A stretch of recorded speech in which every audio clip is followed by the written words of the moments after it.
કાર્યવાહી યથાવત છે। ટેક્સટાઇલ માર્કેટમાં આવેલી રાધે માર્કેટની 411 દુકાનોને સીલ કરાય।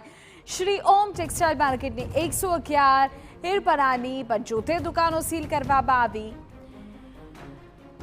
કતારગામ, બેગમપુરા, રાંદેર આ તમામ વિસ્તારોમાં સીલિંગની કાર્યવાહી કરવામાં આવી। ફાયર સેફટીના પૂરતા સાધનોને લઈને કરાય કાર્યવાહી।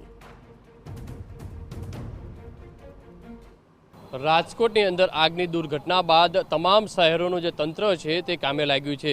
ત્યારે સુરતની અંદર પણ સુરત ફાયર વિભાગ દ્વારા છેલ્લા 2 દિવસથી અને સુરત મહાનગરપાલિકાની અલગ અલગ ટીમો દ્વારા છેલ્લા 2 દિવસથી અલગ અલગ વિસ્તારોની અંદર જે સર્ચની જે કામગીરી કરવામાં આવી હતી અને ત્યારબાદ જે બેદરકારી દેખાતાની સાથે તમામ જે છે મોલ હોય, દુકાન હોય, શોપિંગ સેન્ટર હોય છે તે સીલ મારવાની જે કામગીરી છે તે કરવામાં આવી રહી છે। અત્યારે દ્રશ્યો જોઈ શકાય છે તે પ્રમાણે સુરતના પીપલોદ રોડ ઉપર આવેલો જે છે ઇસ્કોન મોલ છે ત્યાં મોટી સંખ્યાની અંદર દુકાનો આવેલી છે। મોટી સંખ્યામાં લોકોની અવરજવર હોય છે। તે ફાયર સેફટીના અભાવના કારણે અને કેટલીક શરતોના નિયમોનો જે ભંગ થતો હોવાના કારણે સુરત મહાનગરપાલિકા દ્વારા આ જે છે મોલ છે તે સીલ મારવામાં આવ્યો છે। મોડી રાત્રે સુરત ફાયર વિભાગ દ્વારા અને સુરત પોલીસ સાથે રાખી અને textile market, hospital, dental clinic, tuition classes, gym, hotel અને રેસ્ટોરન્ટોને જે સીલ મારવાની જે કામગીરી છે તે કરવામાં આવી છે। સુરત ટેક્સટાઇલની વાત કરીએ તો સુરત ટેક્સટાઇલ માર્કેટ છે એક જીવતો બોમ્બ કહી શકાય છે।